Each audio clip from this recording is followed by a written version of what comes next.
Guys, welcome back to True Crime with Shannon, where I cover missing persons, unsolved cases, crime news, and more.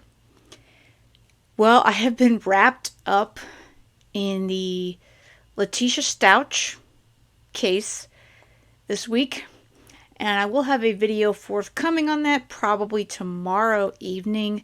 I want to compile the days 2 and 3, because on Thursdays they don't do court due to the Judge Warner. He's got other court matters to attend to, so that gives Thursdays a good chance to take a break from the case, and it's quite intense. And those of you that have been listening will definitely agree.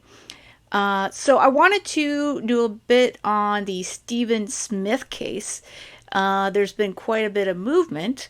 And the second autopsy was just conducted. So I kind of wanted to do a bit of an update on that.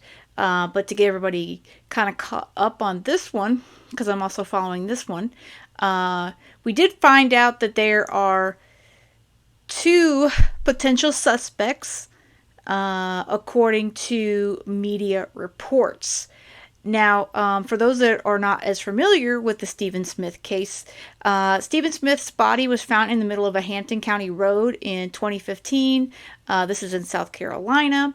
And his death was initially ruled a hit and run. State law enforcement have since reopened the case, and it has now been considered a homicide. So that's been worked by SLED. And now, because of the Alex Murdaugh case, it's been reopened during the investigation into the deaths of Alex Murdaugh's wife and youngest son.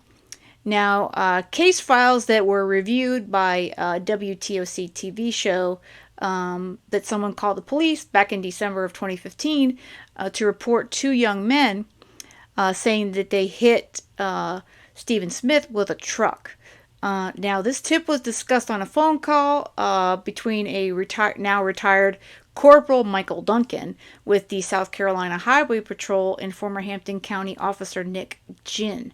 Neither the tipster nor the 2 men were identified by WTOC TV due to nobody's been charged with a crime. So as of this point, these are not known. The names are not known. Their identities.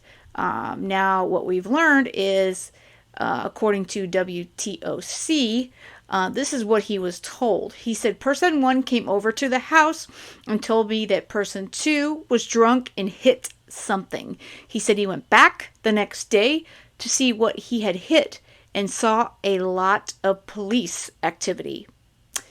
And then he learned by media that someone had been killed in that same area, and that's why police were there. This is per Officer Nick Ginn. So, Ginn tells Duncan he was told the driver of the truck allegedly tried to cover it up. So, that's basically what they're stating. And supposedly, he had fixed his mirror, and then he had patched one of the mirrors back up on the truck. Ginn said in the phone call. Now, this recording of the phone call between Duncan and Ginn was also reported by local media outlet Fitz News. So both WTOC and Fitz News have reported this phone call. Stephen Smith's family has doubted this conclusion about the hit and run since the beginning of the investigation, and she's elated.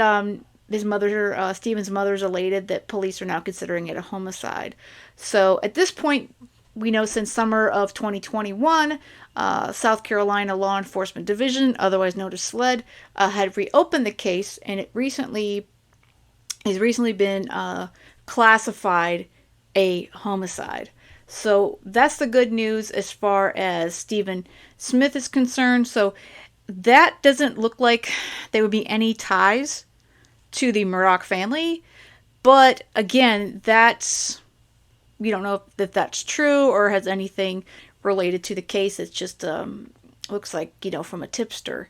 That said, the autopsy, was conducted this past weekend in Florida, and I wanted to go over that news. And Law and Crime has that up, and I'm going to go through that.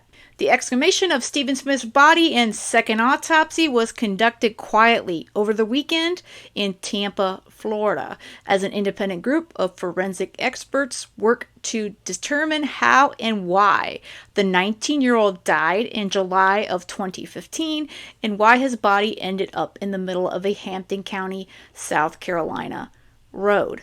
Smith's death received renowned attention after Alex Murdaugh's conviction for the murders of his wife and Maggie and his son Paul last month. The Murdaugh name has loomed large over the investigation since Alex's brother, Randy Murdaugh, represented Stephen's father in a workers' compensation claim, and he and Alex showed up on the scene on Sandy Run Road the morning Stephen's body was found. Stephen was also a high school classmate of Buster Murdaugh, Alex's oldest son. Now, no one in the Murdaugh family has been identified as a suspect. So again, while the Murdaughs and Buster have been talked about related to this crime since 2015, there's nothing to say that that's the truth at this point. Dr. Michelle Dupre, a retired forensic pathologist and former law enforcement officer who lives in South Carolina, oversaw Smith's exhumation and second autopsy. Dr. Dupre told Law and Crime Sidebar podcast that Smith's casket was removed from a vault at the cemetery and then driven by police escort to Tampa, Florida. Once it arrived at a private lab, forensic pathologist Dr. Dan Schultz and forensic anthropologist Dr. Heather Walsh-Haney performed the exhumation. Not knowing what condition we might find the body in, we wanted to make sure that we had all of our bases covered, Dr. Dupre said. The bones were in very good condition and the body was as well. Yeah, that's definitely good news that they have something. Looks like they have had decent remains to be able to examine. Dr. Dupre said the team got all of the information needed from the second autopsy to determine the cause and manner of death. However, the final reports are incomplete, so she's unwilling to discuss the conclusions right now. Dr. Dupre called the first autopsy on Stephen Smith's body back in July of 2015 very professional and, quote, well done. So she doesn't question their autopsy.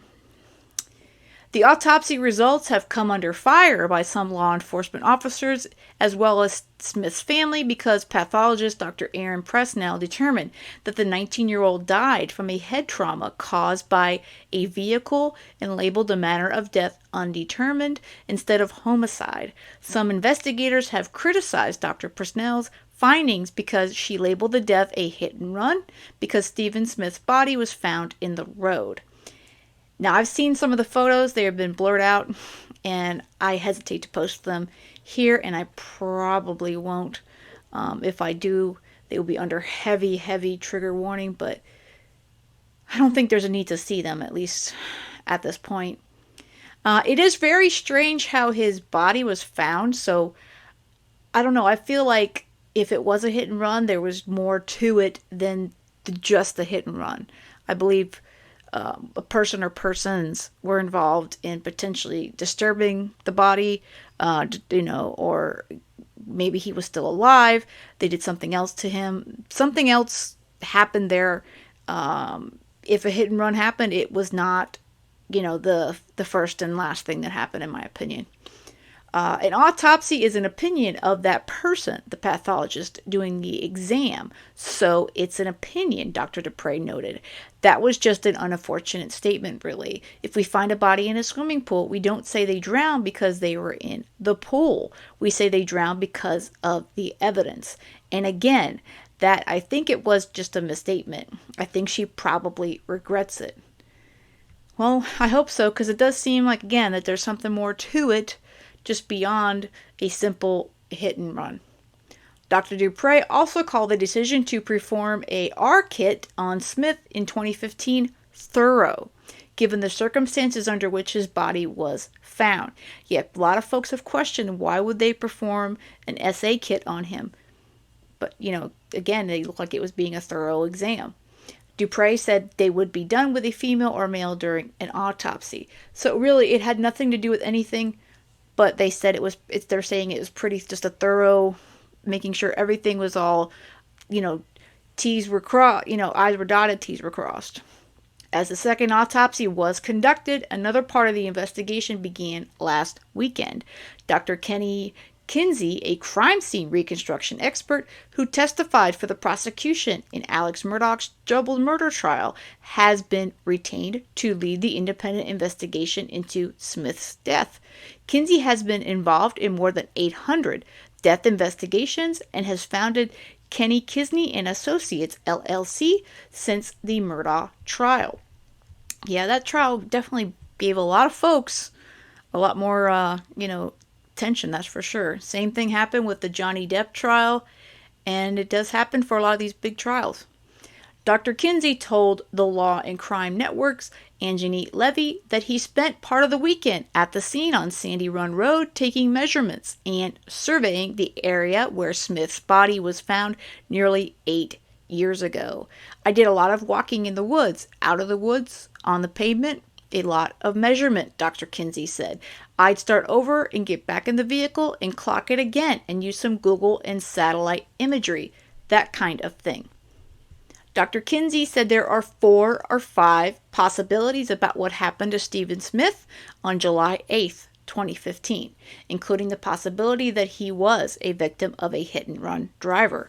If somebody heard something or knows something, we're asking them to please come forward because we can include it or exclude it, and then we can get back to what we need it to be. If it takes us in the right direction, it is helpful. If not, we can exclude it. Then we don't go down that avenue anymore, Dr. Kinsey said. Sandy Smith has raised more than $120,000 through a GoFundMe page to pay for the independent investigation and autopsy.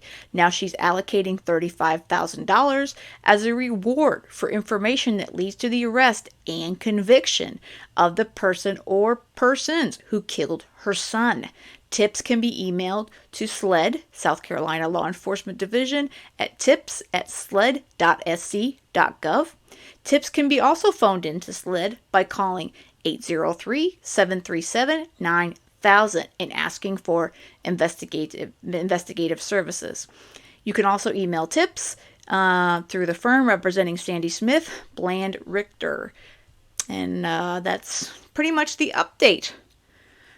So what do you guys think? I think that this is going to be a much more thorough investigation into what happened to Stephen Smith. And I think it's very, very important that they make sure they have the right conclusions with this case, and they get whoever was truly involved in, his death. It's very important, to get justice for Stephen, and most of all for his mom. I think that she needs that truth, and, as every family member and parent would if it was their child. All right, and as you can see right here, they have the link to the video of their Law and Crime Sidebar podcast with Jesse Weber and Anjali Levy. I highly recommend checking it out.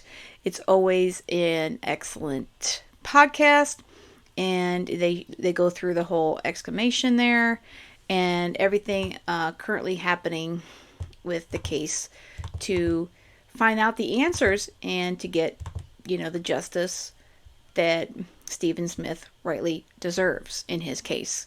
So definitely worthwhile to check out. And I'll include the link, obviously, to this article as well as to the Law and Crime Sidebar podcast. All right, that's all I've got for today, guys. Don't forget to leave me your thoughts and opinions in the comments of what you think happened to Stephen Smith back on July 8th of 2015. Do you think it was a hit and run, or do you think there's something more sinister going on? Let me know in the comments. And don't forget to hit that thumbs up, that like button for me. And if you haven't subscribed to the channel yet, I would appreciate it if you would. And hit the notification bell. That way you'll be notified whenever I post a new video. All right, have a great rest of the day. And most of all, stay safe.